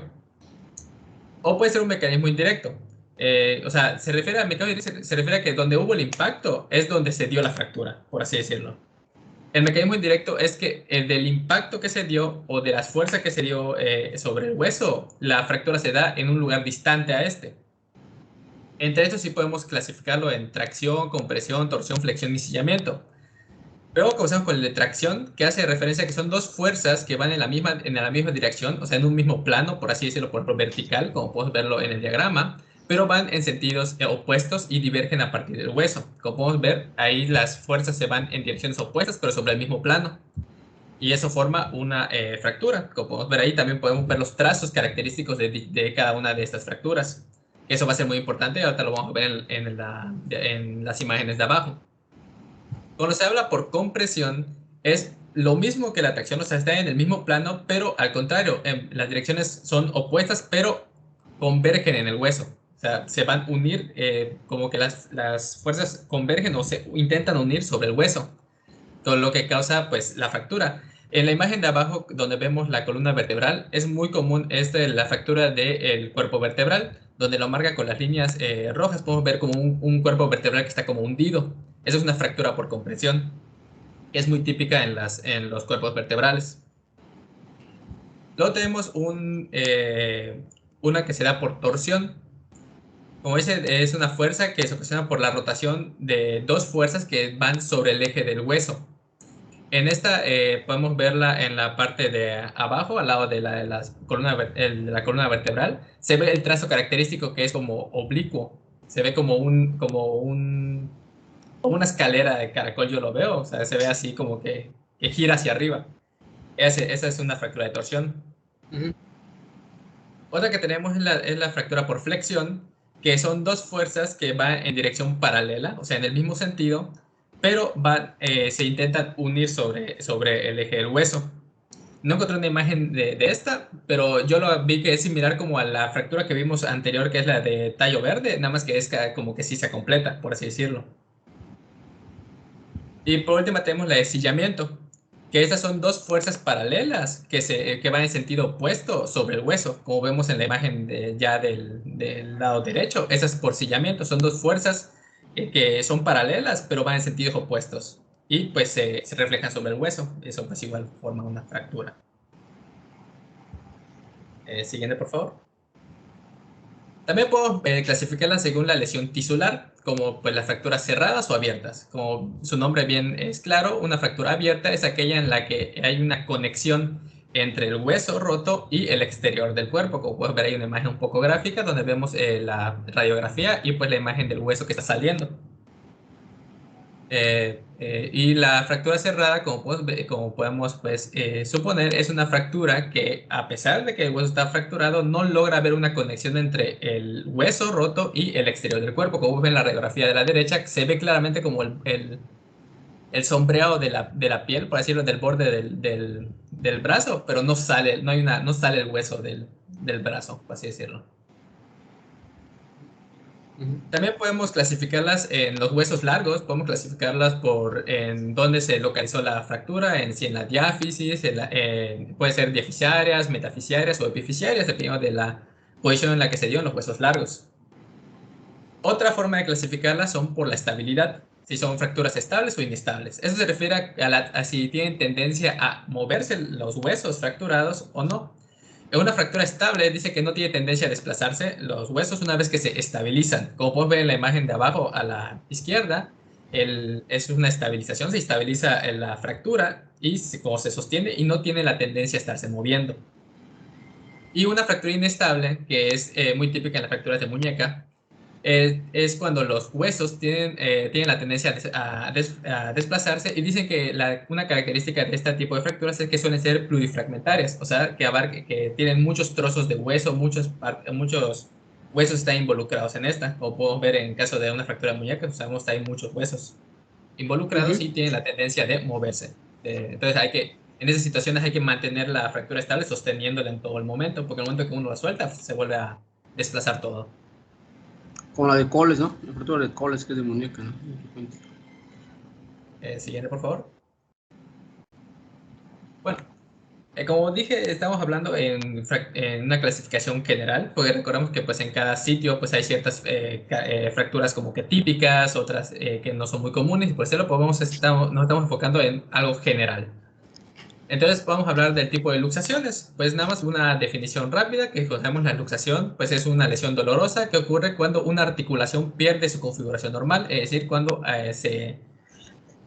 ya sea por una salida del hueso de la articulación, cuando hay daño por los ligamentos, cuando hay una buena conexión, eso es una luxación. Y estas se pueden clasificar según agudas, crónicas, recidivantes o habituales, que pueden sonar muy parecido a decir que algo es crónico, que algo es recidivante o que que ocurre habitualmente, pero tienen sus características que las diferencian. Una aguda, pues como bien dice su nombre, es cuando se produce por un traumatismo, pero en esa articulación específica no hay ningún antecedente de luxación. O sea, es como que la primera vez que se ocurre esa luxación y es dada por un traumatismo. Luego tenemos las crónicas, que las crónicas, como bien dice se produce por cuando un hueso no está dentro de la articulación, pero esto se da porque existe una cicatriz en la parte de la articulación, y esto hace que bien el hueso tenga la tendencia de estarse saliendo. Es como no encaja bien, eso se dice que es crónica, hay una cicatriz. La recidivante es lo opuesto a lo que es la aguda. En este caso ocurre en una articulación donde ya hubo una luxación previa y tiene la tendencia a que vuelva a ocurrir.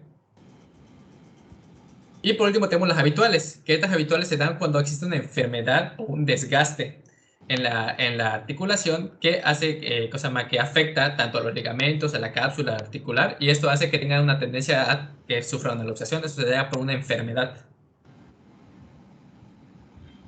En las imágenes pues son unos ejemplos de radiografías con luxaciones. Vemos una luxación de codo en la primera página a la izquierda. También vemos, como mencionaron en el momento de ver las radiografías de hombro, que decían que era muy común ver luxaciones. Lo mismo, ahí vemos la articulación, que vemos que está salido el hueso, el lugar. Y abajo pues es lo mismo, vemos igual una luxación de hombro, que esa fue como que vi que es como que las más típicas, la de hombro.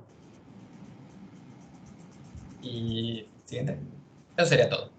Aquí en luxaciones, que es muy importante, esto, como comenta ya el compañero, ¿no? Hablamos de generalidades de luxaciones, ¿no? Bueno, acá ya puso algunas variantes, como son las agudas, las crónicas, etc. Pero aquí la moraleja, lo que me interesa también mucho aquí es que sepan diferenciar una luxación, ¿verdad?, de una subluxación, ¿verdad?, y de una diastasis, ¿verdad? Son cosas parecidas, pero cada cosa es diferente. La luxación también se le llama, ¿qué otro nombre le dan a la luxación?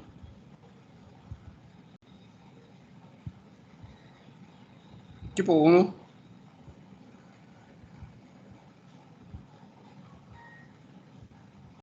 Sería dislocación. Sí. ¿Qué pasó? Tipo 1. Doctor, ¿no me escucha? Adelante, te escucho Sí, muy lejos. Pero te escucho. le mencioné que dislocación. ¿Perdón? Dislocación. Dislocación, ¿verdad? Así es. Entonces, la luxación se conoce como dislocación, ¿verdad? ¿Y qué es la dislocación o luxación? Para fines prácticos, grábense muy bien, ¿verdad? Es la pérdida completa de contacto entre las superficies articulares que conforman una articulación. O sea, grandes rasgos, ¿verdad? Deja de haber contacto entre las superficies articulares de una articulación.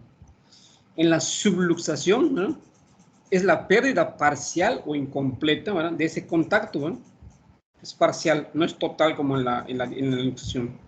Y en la diastasis, ¿verdad?, es la franca separación de una articulación móvil, ¿verdad? Y eso es la más frecuente, la de los simples de pubis o la tibia peronea, la sinesmosis. Entonces, ahí hay una separación, ¿verdad?, de la articulación móvil más que fija. Entonces, vean la diferencia entre una luxación o dislocación, una subluxación y una diastasis, ¿verdad? También puede ser fracturas diastasadas. Igual en cráneo hay mucha fractura diastasada, ¿no?, con las suturas. Muy bien, entonces, ¿alguna pregunta al equipo 5, ¿no? El que practicó hoy, es el 5. Sí, sí, doctor. Sí, doctor. Muy bien, por el equipo 5, muy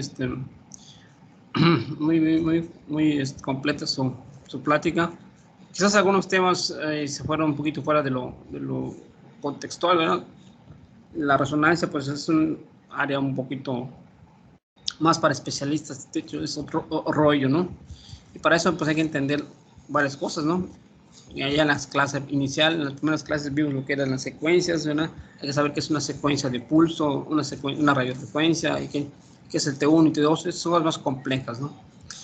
Y sí, aquí sí me interesa mucho que sepan las imágenes básicas, las imágenes normales, ¿verdad?, cómo se ve en una placa, ¿verdad?, las estructuras de los huesos, ¿no?, diferenciarlas cada una de ellas, en la columna vertebral, ¿cómo se llama?, la ley de las 3 columnas, ¿verdad?, la columna anterior, la media y la posterior, ¿verdad?, qué estructuras se ven por imagen en una placa de columna lumbosacra o de placa de columna cervical, ¿verdad?, qué proyecciones hay. Por allá me comentaron que las básicas eran la AP, lateral y la oblicua, ¿no? También hay otras proyecciones ahí que no comentaron, ¿verdad?, en columnas, son las dinámicas, ¿verdad?, las dinámicas en hiperextensión e hiperflexión, ¿verdad? Es otra proyección que hay, las dinámicas, lo dicen también, ¿no? Entonces, las cosas más generales, como dicen, generalidades es lo que me interesa que sepa ver acá, ¿no? Y ver es cómo se ven por imagen las partes de los huesos, ¿verdad?, en una placa, en una resonancia también, ¿verdad?, en general. Aunque resonancia básicamente es abocarse a columna vertebral, más que nada, ¿no? Porque ya para una fractura de brazo, eso no se usa resonancia magnética, es placas convencionales, ¿no?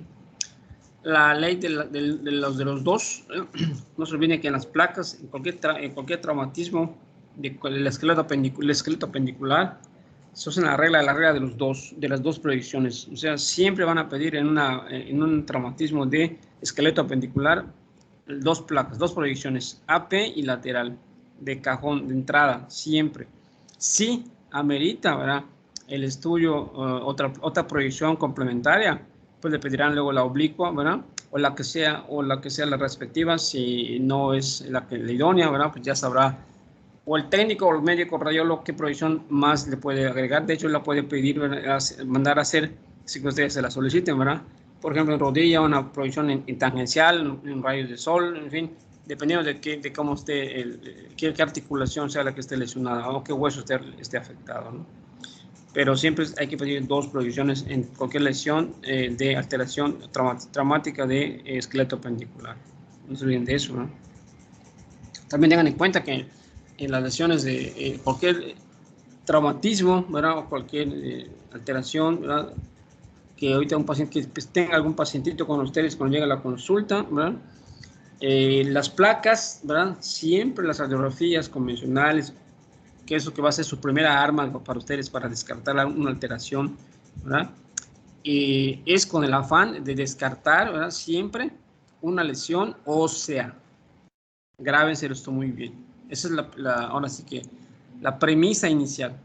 Cualquier placa que yo pida a un paciente de primera instancia, sea en consulta o en urgencias, ¿verdad?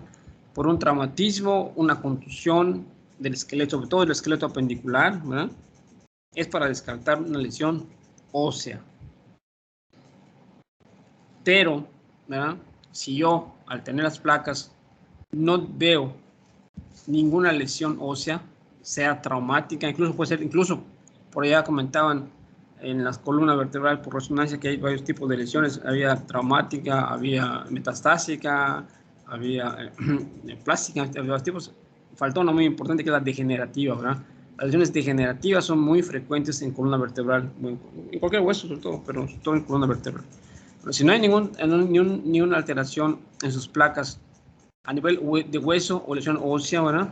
Entonces, eso no quiere decir, ¿verdad?, de que el paciente no tenga nada, ¿verdad? Y más si el paciente, a pesar de que su placa esté aparentemente normal, les refiere que tiene dolor, ¿verdad?, que tiene limitación funcional, que no puede hacer una pronosupinación, o no puede flexionar en su codo o en su brazo, o que le duele mucho, incluso que hay un poco de quimosis o de edema, ¿verdad? Hay algún hematoma ahí donde se queja, pero por hueso no se ve nada. Entonces, las placas sirven para descartar lesiones óseas, ¿verdad? Nada más, o articulares en su momento dado, ¿verdad? Pero para ver una lesión ósea. Si no hay nada de eso, entonces por eso ahorita va de la mano inmediatamente pedirle una ecografía. Ahorita la ecografía es el boom, ¿verdad?, para lesiones o alteraciones musculoesqueléticas, ¿verdad? Ya ahorita forma parte del argot médico, ¿verdad?, de primer nivel, ya, que rápidamente pidan un ultrasonido de músculo esquelético para descartar otra lesión, ¿verdad?, agregada que no se pueda ver, que no tenga nada que ver con el hueso. Con muchísima frecuencia ahora van a haber lesiones, ¿verdad?, de músculo, de tendón, ligamento y también cartílago articular, ¿verdad?, que se puede valorar allá, ¿no? Y también se puede ver, incluso por ultrasonidos, puede ver lesiones neurológicas, o sea, de nervios, ¿ok? Pero el grueso de la ecografía es para ver patología musculoesquelética, o sea, muscular, tendinosa y ligamentaria, ¿verdad? Y comenzando desde los planos más superficiales, ¿verdad?, desde lo que es piel, tejido celular subcutáneo, y ya el plano muscular, tendón y ligamento, ¿verdad? Entonces es el grueso de esto. Y cada uno de estos, de estas estructuras, ¿verdad?, por ahí no, pues fue muy superficial lo de músculo esquelético, en parte está bien, pero sí lo grueso es que sepan qué se va a buscar, qué alteración vamos a ver en ese tipo de lesiones de tejidos blandos, que es un estudio para ver tejidos blandos. Entonces, en lo que es el plano del tejido celular subcutáneo, que es la parte después de la piel, ¿verdad?, lo que sigue bajito, vamos a ver ya por ecografía, ¿verdad?, vamos a encontrar un patrón. Ahí vieron como cuando puso aquí el compañero lo que es la imagen de sal y pimienta o algo por el estilo, allá ¿dónde están las imágenes ahí de ultrasonido? No quiten las imágenes de la ponencia, por favor.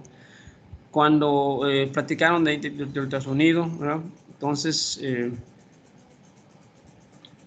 en lo que es el patrón ¿no tiene nadie las imágenes de músculo esquelético? ¿Te quitaron todas las imágenes?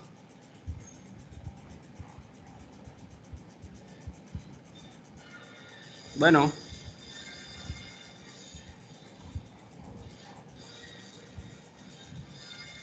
No, ya las quitaron. Okay. A ver. Cuando estaban platicando de músculo esquelético, ahora vamos a buscar esa parte. Entonces, la primera capa, lo que es el tejido celular subcutáneo, tiene un patrón ecográfico muy característico. Se llama patrón en ondas u ondulante, ¿verdad? o en olas también, ¿verdad? Son como olitas, ¿verdad? De mar. Ese es el patrón, ¿verdad? Ondulante, que es lo que vamos a encontrar en un rastreo ecográfico normal de un plano. Ahí, vean los planos, ¿verdad? En un plano más superficial, arriba de eso negro. Dese cuenta que siempre los rastreos de músculo esquelético es con un transductor lineal, ¿verdad? Porque es un transductor, ¿verdad? De 7.5 a 12 MHz. Generalmente con 12 MHz trabajamos, ¿verdad? Son estructuras muy superficiales, por lo tanto vamos a utilizar frecuencias altas, ¿verdad? No me sirve un convexo para ver eso, ¿verdad?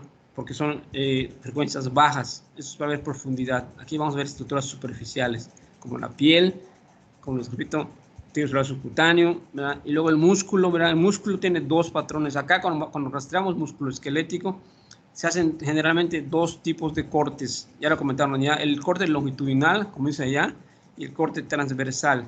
Solo que en el argot habitual de un rastreo de músculo esquelético ya no decimos corte longitudinal, porque eso lo dejamos para los cortes de otro lugar, de abdomen, de pelvis, etcétera. En músculo esquelético hablamos de un corte o en eje corto, ¿verdad? Cuando es el transverso, y en eje largo cuando es longitudinal. Entonces, cuando hacemos un corte en eje largo, hablamos de un corte longitudinal. Cuando hablamos de un corte en eje corto, ¿verdad? Hablamos de un plano transversal, ¿verdad? ¿Okay? O también se le puede llamar, el longitudinal se puede llamar sagital, y al transversal, y al otro se puede llamar también axial, ¿verdad?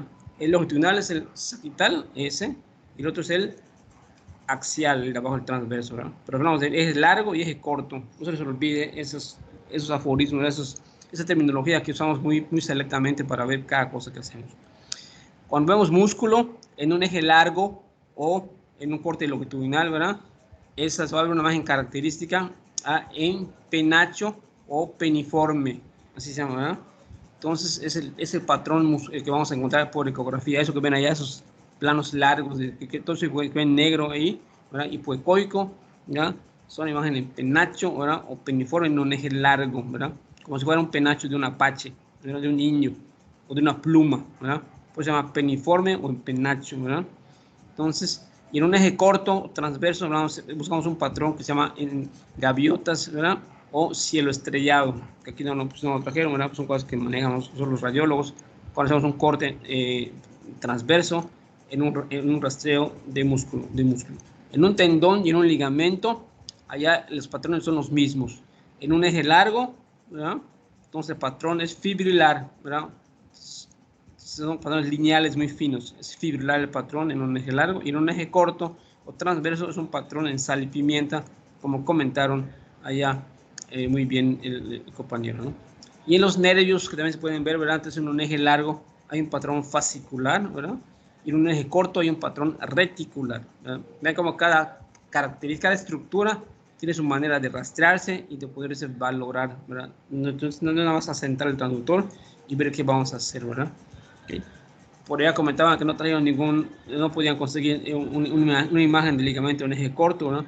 Pues sí, es difícil, ¿verdad? Es difícil valorar a un ligamento en eje corto. Generalmente los ligamentos los vamos a ver en un eje largo, no en un eje corto o en un plano transverso, ¿verdad? Casi siempre los ligamentos vamos a encontrarlos en un eje largo, ¿ok? Acuérdense que el ligamento va a unir dos estructuras óseas, ¿verdad? Básicamente. Entonces, es lo que quiero que ustedes se aprendan muy bien. Las generalidades de aquí de músculo esquelético, que vamos a buscar, cómo se rastrea ese pacientito, ¿verdad? Y los planos que hay según lo que vamos a buscar, sin entrar en tanta profundidad. Pero es para completar. ¿Por qué? Porque ahorita el músculo esquelético ya les digo, les repito, va muy pegadito de la mano con las placas simples. Un hombro, un codo, una rodilla, ¿verdad? Si tiene un traumatismo, una lesión, es muy frecuente. Para fines prácticos, igual grábense esto: el ultrasonido de partes blandas o de músculo esquelético se limita, por lo generalmente se hacen en 6 estructuras básicas: ultrasonido de hombro, ecografía de codo, ¿ya? Sonograma de mano y muñeca, ¿ya? Ultrasonido de cadera, ¿ya? Ecografía de rodilla, ¿ya? Sonograma de tobillo y pie. ¿Ok? Entonces, esos son los más frecuentes, pero los que se llaman la batuta ¿verdad? Los que llevan las palmas de las manos son 3. El hombro, que va en primer lugar, el hombro, la rodilla y el tobillo, ¿verdad? Son los 3 que llevan la batuta. Cadera, mano y muñeca, y cadera, codo y muñeca no tan frecuentes, pero lo que es hombro, rodilla y tobillo, pues son los que llevan la batuta. El hombro, ¿por qué? Porque por las bursitis, por sobre todo escúchenlo, para que descartar patología del manguito rotador, el hombro, ¿verdad? Entonces ahí el supraespinoso, el infraespinoso, el redondo menor, el subescapular, ¿verdad? Son tendones que se lesionan con muchísima frecuencia, ¿verdad? Y va a dar sintomatología. Y el rey de las patologías en el hombro es la lesión del tendón supraespinoso. No se les olvide, supraespinoso. Es el que más nos da chamba para nosotros los radiólogos, ¿verdad? La rodilla es muy importante para la rodilla porque ahí están los meniscos, ¿verdad? Ver meniscos, ver ligamentos también, eso es muy importante. Y tendones, ni qué decir, ¿verdad? Allá en rodilla, el muslo, el recto anterior es uno de los que nos preguntan con mucha frecuencia. El recto anterior, ¿verdad? Es muy frecuente que se lesione ese tendoncito en la cara anterior del muslo cerca de la rodilla. Y en tobillo, pues hay que decir, ahí están los esguinces, ¿verdad? Esguince de tobillo, grado 1, grado 2, grado 3, ¿verdad? Son lesiones ligamentarias en tobillo, ¿verdad? Que con mucha frecuencia, aunque no haya lesión ósea, puede haber lesión ligamentaria y también tendinosa, pero más que nada ligamentaria, y dar un tobillo aparatoso, ¿verdad? Hinchado, deforme, con una importante incapacidad funcional, en fin. Entonces, son muy importantes este tipo de lesiones. Entonces, todo lo demás, pues ya lo comentaron muy bien ellos ampliamente, ¿verdad? Las placas, lean bien, vean las imágenes, ¿verdad? Y sobre la marcha íbamos viendo otras cositas más. Ya les pediré algunos trabajos para que ustedes afinen estos detalles. Recuerden que sus trabajos, ¿verdad? Que estas ponencias cuentan mucho, ¿eh? Cuentan mucho en su calificación final, ¿verdad? Son una parte importante. Acuérdense que aquí proceso y producto. El producto es el examen final y solamente tiene un 20% de valor. Entonces, todo lo que hagan, estos trabajos que hagan, por favor, lo más completo posible. Me suben su abstract, los abstracts a mi correo personal, ¿verdad? Y ya los trabajos que les marque, entonces van a la plataforma de Moodle. Porque esto, pues si lo suben a la plataforma de Moodle, no lo va a soportar, solo te da 2 megabytes de espacio para que ustedes trabajen. Entonces, las cosas pequeñas de texto generalmente lo van a subir a Moodle, ¿verdad? Cuestionarios, tareas, revisiones, etcétera. Y ya los abstracts de sus ponencias, de sus presentaciones, a mi correo personal, ¿verdad? Ahí me lo van a subir. Porque eso tiene imágenes y pesa mucho más. Y otra cosa igual les quiero comentar, todo lo que me suban, ¿verdad? En cualquier plataforma, sea de Moodle o sea también a mi correo, ¿verdad? De preferencia, todo que sea en PDF, Adobe PDF, porque eso ocupa menos espacio, se puede comprimir, se compacta mucho y es mucho mejor. Entonces, para no ocupar tanto espacio. Entonces, todos sus trabajos en PDF, Adobe.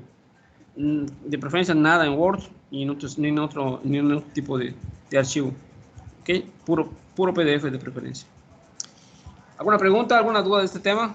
Equipo 1, 2, 3, 4, 5, ¿alguna duda? ¿Todo claro? Todo claro, doctor. Capitán del equipo 1. Capitán del equipo 2. Sí, todo claro. Bueno, entonces no hay dudas, muy bien. Felicidades al equipo 5, muy bonita su plática, su presentación, ¿verdad? Me sube su resumen. Vamos a pasar rapidísimo lista, que no nos pasaba para nada. Entonces, Monse. Presente. Julián, Christopher. Presente. David. Presente. Felipe. Philip. Presente. Luigi. Mari. Presente. Teresa. Presente. Laura. Gilbert. Presente. Luis. Presente. Roberto. Presente. Caro. Presente. Tajara. Ya, sin Tajara. Carlos Alberto. Presente. Angie. Presente. Ingrid. Presente. Jimena. Jimé. Presente. Itan.